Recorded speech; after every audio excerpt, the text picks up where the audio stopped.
What's good? It's your boy Kevin Cossom. You're now tuned in to MusicXclusives.com, where they play it first. Yeah. KC, what it look like? All pretty girls, put your hands up, put your hands up. Pretty girls, put your hands up, put your hands up. Pretty girls, put your hands up, put your hands up. Pretty girls, put your hands up, put your hands up. What's up, everyone? Thank you for joining us for yet another exclusive from MusicXclusives.com. And today, I'm here with songwriter and now singer Kevin Cossom. What's up? Thanks for joining us. Thanks for having me. Really, really happy to be here because I know a lot of people may not know your name or know your face, but Right. we definitely know your music. You're like the hood king, you know, you were on KERI Hilson's Knock You Down, Young Jeezy, Go Getter, Right. and you had R. Kelly singing your hook. Like, right. how does that feel to have huge people singing stuff that you penned yourself?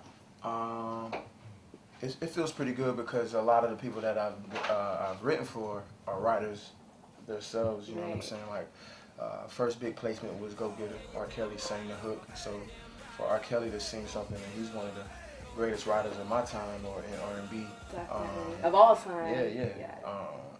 It's an honor. And when I first heard it on the radio, it's an indescribable feeling. So how did you get your start professionally, you know, being able to write for such huge people? Like I said, Go Getter was my first placement. It was through the Runners. The Runners produced that track. Yes. They're from Florida, like me. So we were kind of coming up at the same time, doing business together. And they had an opportunity to be on the Young Jeezy project. They called me in. We got this beat. We need a chorus. See what you can do. And, you know, I came in and I did the chorus. And they loved it? Yeah, And they put it on. And we went on after that. We did Speeding for Rick Ross, Cash Flow for Ace Hood, My Time, Fabulous, Usual Suspects, Rick Ross. The list goes Yeah, on yeah, and on and yeah. on. So now you're a solo artist, or you're Right. performing by yourself. So how has that transition been from being a writer, writing for other people, and now you're doing your own thing? How's that transition been? It's what I feel like most writers are artists anyway.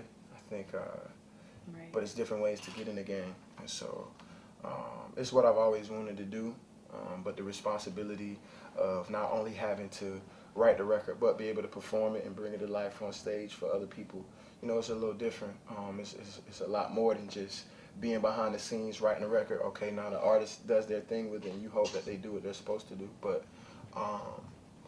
it's been a transition, you know, trying to get the respect as an artist, because some of those hooks I would have liked to be a part of, or, Right. you know what I mean? Are there some songs that you wrote that you hear other people singing that you're like, damn, like I really wish that was for me or Yeah, for that my happened album? before. That happened before. Yeah. I don't want to say what song, but it definitely happened before. But Yeah. that's another reason why me being an artist is important, because I feel like nobody can do me like I do me. You know what I'm Right. saying? Or better than I do me. So did you always want to be an artist? Yeah, or that was it always the something plan. came- That was always the plan. It was always the plan. Yeah.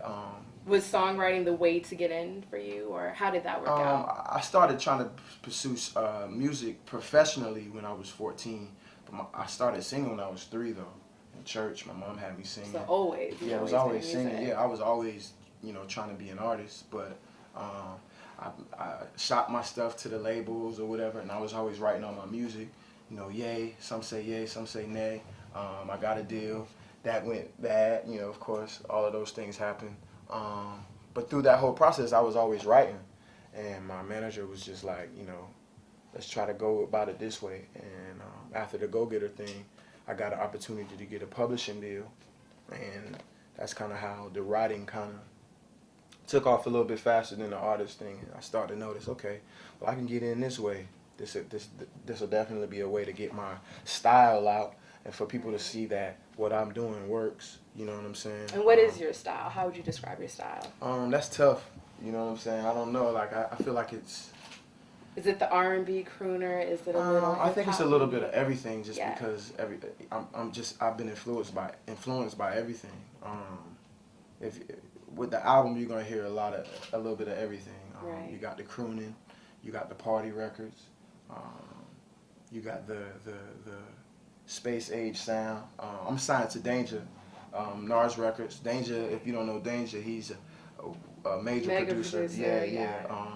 He's worked with people from He did Sexy Back with Tim, My Love with Tim for Justin. Yeah, he's done like a lot of Whitney. huge hits. So you were the first artist signed to his label. So how did you guys get connected?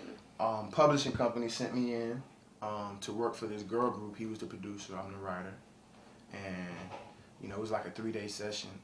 I think like the last day he was like, you know, is songwriting the only thing you want to do? And I was like, nah, like I'm just doing this right now. It took off for me a little bit faster, but being an artist was always primary for me.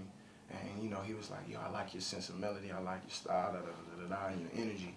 And back then I didn't even know who he was because he's not the in the video show my face type artist. He's a little undercover, but still doing big stuff. But still doing really major things, and so we set up some stuff about a month after that. We got in for a few days, and we came up with a few records that we were like, oh, this sounds pretty good. We did it again maybe a month later. Same results. We got great records. We got great material out of it. And we knew right then that that was the right thing to do, that we should be in business together. Now the name of his label is New Age Rockstar. So what makes you a New Age Rockstar? Or do you consider yourself one? I don't know. I got asked that question before, and I know I'm gonna probably get asked it a lot. New Age Rockstar, I think, basically is just, you know, the way we go about things. You know, we try not to give ourselves any boundaries. You know what I'm saying? Back in the day, the rock stars did whatever they wanted to do, and they sang about what they wanted to sing about, and there was no box. You know what I'm saying? And that's kind of what we're trying to create. No box. You can hear this, it's gonna sound like this, and then we might go over here. But like I said, with his resume, his versatility is off the charts. From we taking over for Khaled all the way to winning a Grammy for Pink Sober. You know what I'm saying? So it's just like it's very vast. Yeah. And so we want to definitely explore all of those possibilities and not be put in one lane or in a box. And so I guess like those rock stars back in the day, how they did it, we kind of trying to recreate that and just be free, let the music. Well, how do you feel about music currently? Because you said that was back in the day. How do you feel about music right now? Like when you turn on the radio or whatever's on your iPod, how do you feel about that? Do you feel it's kind of boxed in? Do you feel like people aren't giving their all? I think it's controlled more by the business, which that's an important part. It's called the music business. Right. It is the business. But it more so, I think the business of it is kind of taking more control of the actual music. And I'm not saying that music is not good these days, because it's a lot of great talent out there, but I think, you know, just with my first-hand experience with execs and stuff like that, like, you know, how can we get on the radio? You know, you gotta sound like this to get on the radio. If we can't categorize it or put it in a category automatically, then we don't understand it, then we can't really mess with it. So what can we expect from you that we're not getting from the artists that we hear on the radio right now? I wouldn't say what I'm doing different. I'm just doing me. You know what I'm saying? So it's just like, you know, that's kind of up to the consumer to judge where I fit in their lives. But I definitely feel like my music is fun, it's feel good, it's real, it's relatable. What else? I'm a big fan of melody. You know what I'm saying? So it's real melodic. So it's a sexy sound. It's sexy, definitely, and it, you know, I think it covers all angles. You know what I'm saying? From the slow jams to the mids to the ups. So we get a little bit of everything. Yeah, a little bit of everything with me. Yeah. So what are you looking forward to with your career? What are you hoping to accomplish ultimately? I want to be relevant, and I want to make, you know, I want to leave my mark somehow, positive, you know, and influence people like I've been influenced. But definitely, you know, how people say, where do you want to be 10 years from now? The only thing I can think of is just I want to be relevant, you know what I'm saying, in the music game, because there's a lot of people that's still doing it, but they're not really like, you know what I mean? We could live without them, you know what I'm saying? So it's just, I want to make sure that years to come that, you know, I still fill a void or I have my place in the music industry. So are we going to be getting more from you soon? Do you have a first single coming out? First single will be coming out within a few weeks. It's a club record. It's crazy. Can you tell us the name of it? Can we get the exclusive for MusicXclusives.com? Yeah, it's called I Like It. It's really dope though, yeah. It's called I Like It. Just sent it to the label. They love it. They're going crazy. They're excited.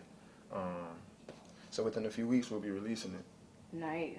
Yeah. How can everyone get in contact with you or find out more about you? You have Twitter or website? All those things. KevinCossom.com. Last name is Cossom. Cossom. I get people. And I've seen it spelled like 50 different ways too. Yeah. So I gotta spell it out in my records. You know what I'm saying, so people can know. Hit me up, KevinCossom.com, or at Kevin Cossom on Twitter. Facebook is the same thing, Kevin Cossom. And single, I Like It, coming out soon. Yeah. Well, Kevin Cossom, thank you very, very much for joining us from MusicXclusives.com. We'll definitely be looking out for everything. First single, I Like It, coming out very soon. Pretty soon, look out for it. And we're here at the BMI Showcase, and we'll see you perform soon. Tonight, later on, we're going to get it in. Yes.